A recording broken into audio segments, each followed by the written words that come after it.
என் மக்கள் மானத்தோட மரியாதையோட கௌரவத்தோட வாழணும். என் மக்கள் யாருக்கும் கீழே கிடையாது. அப்படி அவங்க கௌரவத்தோட வாழணும்னா அவங்களுக்கான வாழ்க்கை தரம் உயரணும். வாழ்க்கை தரம் உயரணும்னா அவங்களோட வாழ்வாதாரம் உயரணும்.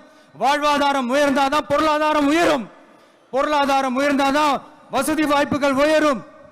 இதெல்லாம் உயர்ந்தாலே ஆட்டோமேட்டிக்கா அவங்களோட வாழ்க்கை தரம், அவங்களுக்கான மரியாதை, அவங்களுக்கான கௌரவம் எல்லாமே உயரும். இதுக்கான வழிகள், அந்த சூழல்களை அந்த கவர்மெண்ட் அமைச்சு கொடுக்கணும். இதுக்கான அந்த திட்டங்களை செயல்படுத்தணும். இதெல்லாம் செஞ்சாதான் அந்த அரசாங்கம் ஒரு நல்ல அரசாங்கம். இதைத்தான் இன்னைக்கு சொன்னோம்.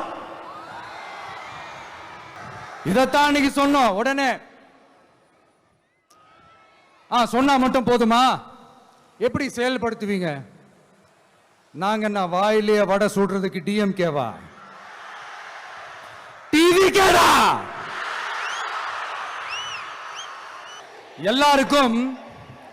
எல்லாருக்கும் நிரந்தரமான ஒரு வீடு இருக்கணும்னு சொன்னோம்.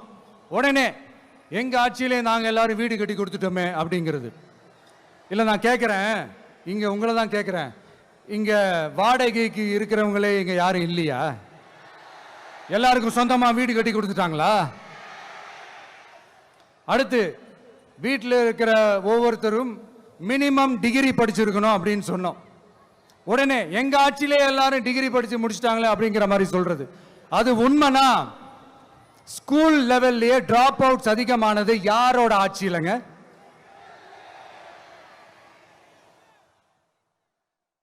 பசங்க பிள்ளைங்க யாரும் ஸ்கூல்ல சேரலன்னு சொல்லிட்டு எனக்கு தெரிஞ்சு 207 கவர்மெண்ட் ஸ்கூல்ஸ் மூடினது யாரோட ஆட்சியிலங்க?